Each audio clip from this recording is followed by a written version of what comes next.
మంత్రివర్గ సహచర మిత్రులు శ్రీ కోమటిరెడ్డి వెంకటరెడ్డి గారికి, అట్లాగే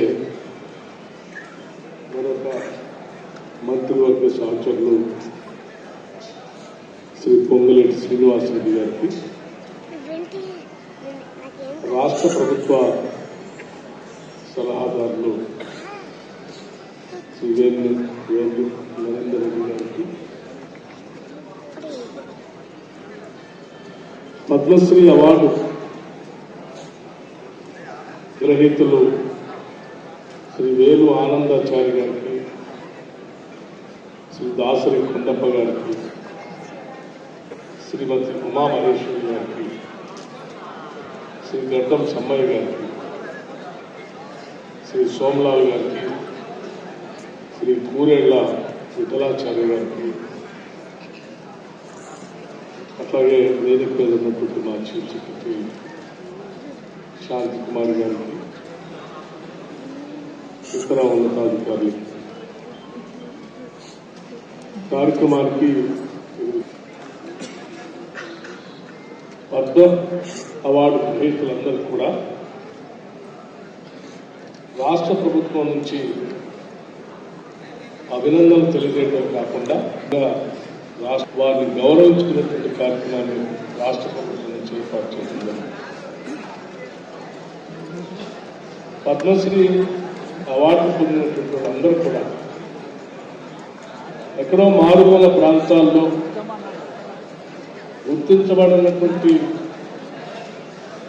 ఆయా ప్రాంతాల్లో ఉన్నటువంటి వాళ్ళని గుర్తించి గౌరవించి ఈ అవార్డు ఇవ్వటం అనేదాన్ని రాష్ట్ర ప్రభుత్వం నుంచి సంపూర్ణంగా అభినందించడమే కాకుండా ఆనందాన్ని కూడా వ్యక్తపరుస్తా ఉన్నాం. వారందరి నైపుణ్యం, కళా నైపుణ్యం, ఒక్కొక్క రంగాల్లో వారు ఉన్నటువంటి విశిష్టతను గుర్తించి ఈరోజు భారత ప్రభుత్వం వారందరినీ గౌరవించి వారందరికీ కూడా రాష్ట్ర ప్రభుత్వం నుంచి మనస్ఫూర్తిగా అభినందనలు, గౌరవం పరమైనటువంటి సన్మాన కార్యక్రమాలు ఈరోజు ఏర్పాటు చేసుకోవటమే రాష్ట్ర ప్రభుత్వం యొక్క ప్రధాన బాధ్యతగా భావిస్తుంది. సరే, పద్మవిభూషణ్ సంబంధించి వేదిక మీద ఉన్నటువంటి ఇద్దరు పెద్దలు కూడా రెండు రంగాల్లో వారు ఎన్నికలు అంటే ఉన్నత స్థాయికి కోసం చేరినటువంటి గొప్పవాడు భారతదేశానికి సంబంధించిన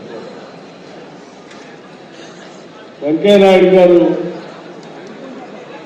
విద్యార్థి దశ నుంచే నాయకత్వ లక్షణాలను పిలిపించుకొని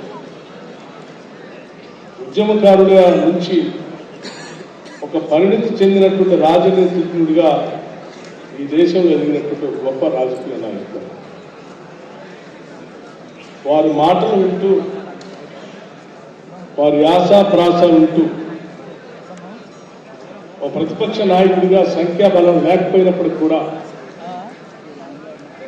శాసనసభలో ప్రజా సమస్యలపైన ఏ రకంగా మాట్లాడవచ్చో వెంకయ్యనాయుడు గారి ఉపన్యాసాలు వింటే చాలా స్పష్టంగా మనందరికీ అర్థం అవుతుంది.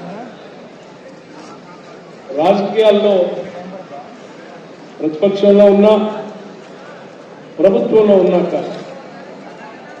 చెప్పాలనుకున్నటువంటి అంశాలను ముక్కుసూటిగా స్పష్టంగా, అంటే భాషలో ఎక్కడ కూడా తిట్ల పురాణానికి తావు లేకుండా వేలెత్తి చూపించినటువంటి నాయకుల్లో బాగా స్పష్టంగా కనపడే నాయకుడు మనకి వెంకయ్య నాయుడు. వారు ఇక్కడ శాసనసభలో కానీ, లేకపోతే పార్లమెంట్లో రాజ్యసభలో కానీ, లేకపోతే సభా నిర్వహణలో కానీ, ఉపరాష్ట్రపతిగా రాజ్యసభని నడిపించేటువంటి కార్యక్రమంలో కానీ, రాజకీయాలకు అతీతంగానే వారు నడిపినటువంటి ఉన్నతనం నిజంగా మనందరికీ, మా అందరికీ ఆదర్శవంతంగా శ్రీ వెంకయ్యనాయుడు గారికి పద్మ విభూషణ్ రావటం అనేది అందరం చాలా సంతోషించినటువంటి విషయంగా ఈ సందర్భంగా రాష్ట్ర ప్రభుత్వం నుంచి మనం చేయబోతున్నాం. అలాగే వెంకయ్యనాయుడు గారు మాట్లాడుతూ నేను రిటైర్డే కానీ టైర్డ్ కాలేదని చెప్పారు. I retired but not tired. అంటే నిజంగా వారి విజ్ఞానం, ముఖ్యంగా ప్రజాస్వామ్య దేశంలో రాజకీయ పార్టీలు ఏ రకంగా ఉండాలి అని చెప్పే దాంట్లో వారి నుంచి చాలా అంశాలు నేర్చుకోవాల్సిన అవసరం ఉందని భావిస్తూ ఉన్నాను. అట్లాగే చిరంజీవి గారి గురించి ఎంత చెప్పారు